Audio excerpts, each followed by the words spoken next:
আমাদের মতলবে 2024-25 অর্থ বছরে কাবিকা কাবিতার সহ বিভিন্ন বিভিন্ন প্রকল্প গ্রহণ করা হয়েছিল উপজেলা থেকে, কিন্তু দুঃখের বিষয় নামে মাত্র কিছু কাজ করা হয়েছে। অনেক রাস্তা আছে বরাদ্দ দেওয়া হয়েছে, কিন্তু রাস্তার কাজ 20% করা হয়নি, বাকি কাজ করা হয়নি। কেন করা হয়নি আমরা জানি না।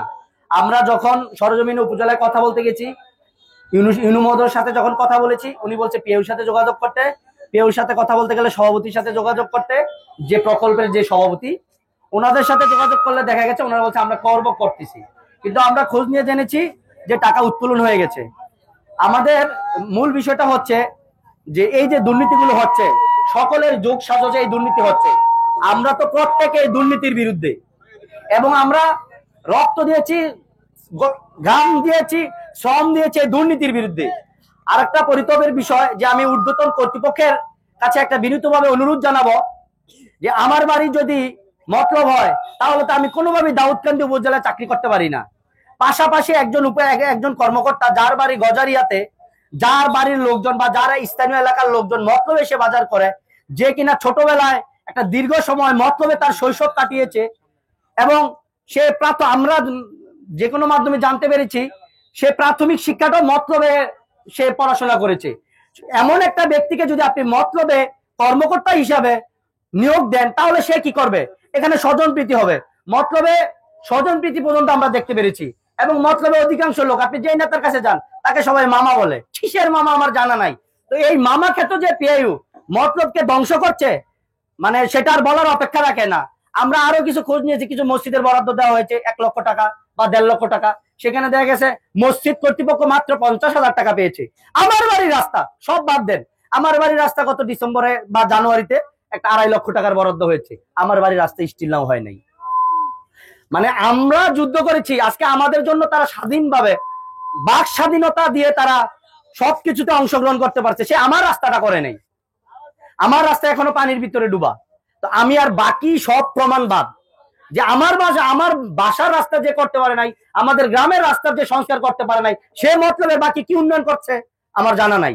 এবং মোট কথা হলো, আমরা চাই আপনাদের মাধ্যমে সকলকে একটা কথা জানিয়ে দিতে চাই যে পাশাপাশি উপজেলার একজনের বাড়ি, যার বাড়ি গজারিয়া, সে কিভাবে মতলব উত্তর উপজেলায় পোস্টিং পায় আমার জানা নাই।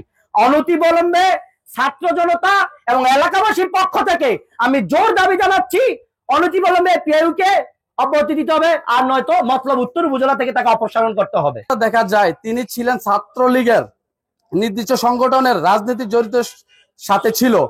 ঢাকা পলিটেকনিক ছাত্রলীগের সাথে তৎকালীন সময় 1998 সাল ক্যাডার ভিত্তিক রাজনীতি করত, কিন্তু জুলাই গণঅভ্যুত্থানে পর খোলস পাল্টে বিএনপির লোকের সাথে পরিচয় দেয় সে বিএনপির লোক, জামাতের লোকের সাথে পরিচয় দেয় সে জামাতের লোক, এনসিপির সাথে পরিচয় দেয় সে ছাত্র দলের পক্ষের লোক। এগুলো বলে এলাকায় প্রভাব বিস্তার করেছে। বর্তমান কর্মস্থল থেকে তার সম্মান, তার জন্মস্থান মতলবের পাশে উপজেলা গজারিয়া হতে, যাতে তার নানা বাড়ি সহ প্রচুর আত্মীয় স্বজন রয়েছে। সে মতলবের মত পথের নেতাদের মামা বলে পরিচয় পেয়েছেন। উনি আসার পর থেকে উপজেলা স্বজনপ্রীতি লক্ষণীয়। টিআর কাবিকা বরাদ্দের টাকা থেকে বিভিন্ন প্রজেক্ট গ্রহণ করে সেখান থেকে 15 থেকে 20% উৎকোচ গ্রহণ করেছে চলেছেন দীর্ঘদিন যাবৎ। ওনার এই উৎকোচ গ্রহণের কারণে সব জায়গায় নিম্নমানের কাজ হয়েছে, আবার কোথাও না কাজ করি বিল উত্তোলন করা হয়েছে, এর অভিযোগ রয়েছে ব্যাপক। এ ধরনের কর্মকাণ্ড স্পষ্ট কর্মচারী আচরণ বিধিমালা 1980 সনে বিদ্যমান আইনবিধির পরিপন্থী। এর ফলে সরকারি প্রকল্প অর্থ অপচয় হচ্ছে এবং সাধারণ জনগণ তাদের প্রাপ্য সুবিধা থেকে বঞ্চিত বলে ক্ষোভ প্রকাশ করা। দ্রুত সময়ের মধ্যে পিআই অফিসার সহ সংশ্লিষ্ট এখান থেকে অপসারণ হয়ে তদন্তপূর্বক দোষীদের বিরুদ্ধে আইনানুগ ব্যবস্থা গ্রহণের জন্য জোরদার দাবি জানাচ্ছে স্থানীয় এলাকা এবং সুবিধাভোগী স্থানীয়রা।